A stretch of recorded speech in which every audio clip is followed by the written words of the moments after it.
Israel का Lebanon में सबसे खतरनाक मिलिट्री ऑपरेशन नॉर्दर्न एरोस। इस ऑपरेशन से अब तक हिजबुल्लाह के सैकड़ों ठिकाने नष्ट हुए हैं। करीब 600 लोग गए हैं, 1600 से ज्यादा जख्मी हैं। इस हमले में हिजबुल्लाह का मिसाइल यूनिट चीफ इब्राहिम कोबिसी मारा गया है। हमलों के डर से लेबनानी शहरों को छोड़कर भागने वालों की लाइन लगी हुई है।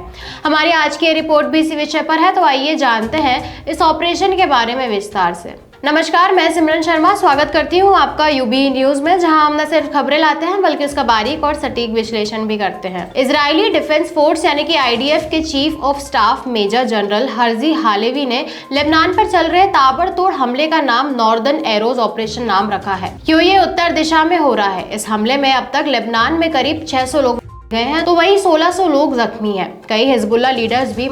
इजरायली हमले का डर इतना ज्यादा है कि लेबनान के कई शहरों के लोग शहर छोड़कर भाग रहे हैं। सीमाओं पर लाइन लगी है।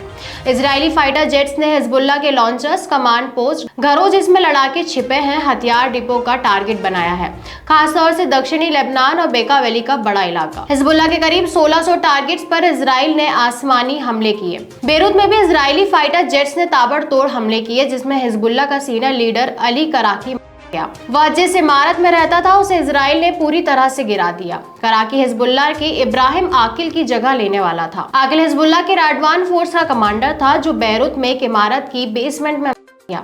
उसके ऊपर इजराइल ने एक पूरी इमारत गिरा दी थी। स्थानीय मीडिया कह रही थी कि कराकी गया है, लेकिन हिजबुल्लाह इस बात से इनकार कर रहा है।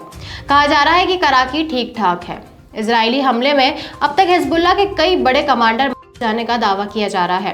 पिछले शुक्रवार को इजरायली डिफेंस फोर्स ने इस बात की पुष्टि की थी कि हिजबुल्लाह के 16 सीनियर कमांडर ये सभी बेरूत में एक मीटिंग के लिए जमा हुए थे। इसमें प्रमुख है इब्राहिम आकिल, फुहद शुक्र, विसम अल ताबिल, अबू हसन समीर, तालिब समी अब्दुल्ला, मोहम्मद नासिर और इब्राहिम कोबिसी। कोबिसी हिजबुल्लाह की मिसाइल यूनिट का इंचार्ज था। कोबिसी को लेकर इजराइल डिफेंस फोर्स ने कहा कि वह अपने आतंकी संगठन के लिए काम करता था, आतंकी हमलों की प्लानिंग और उन्हें पूरा करने की सारी जिम्मेदारी लेता था। इसकी वजह से इजरायली सेना और आम नागरिक मारे गए हैं, इसीलिए उसे मारना जरूरी था। कोबिसी एयर स्ट्राइक में मारा गया। वह जिस इमारत में रह रहा था उसे इजरायली सेना ने बम से गिरा दिया। इस हमले में हिजबुल्लाह के 15 और लड़ाके जख्मी हुए हैं। कहा जा रहा है कि आकिल के साथ अहमद वहाबी और अबू हसन समीर भी मीटिंग पॉइंट पर थे जब इजराइल ने इन पर हमला किया। समीर राडवान फोर्स का पूर्व कमांडर था। फिलहाल लेबनान में हिजबुल्लाह की एलीट यूनिट को ट्रेनिंग देता था। विसम अल तवील सीधे आकिल को रिपोर्ट करता था। राडवान फोर्सेस का फील्ड कमांडर था। इसे इजराइल ने जर्मनी में तब मारा जब वह अपने शहर खिरबेत सिलेम में एक एसयूवी में जा रहा था। वहीं फुहद शुक्र को 30 जुलाई को मारा गया था। इसे हिजबुल्लाह चीफ नसरुल्लाह का सबसे करीबी कमांडर माना जाता था। तालिब समी अब्दुल्ला हिजबुल्लाह की नस्र यूनिट का प्रमुख था। वह दक्षिणी लेबनान में इजरायली एयर स्ट्राइक में मारा गया। जंग के बीच में फंसे आम लोग अब दक्षिणी लेबनान छोड़कर सुरक्षित जगहों पर जा रहे हैं, क्योंकि उनके घरों पर पड़ोस में सड़क चलते आसमान से कब हिजबुल्लाह के रॉकेट गिर जाए, इजराइल का बम गिर जाए, किसी को कुछ नहीं पता होता।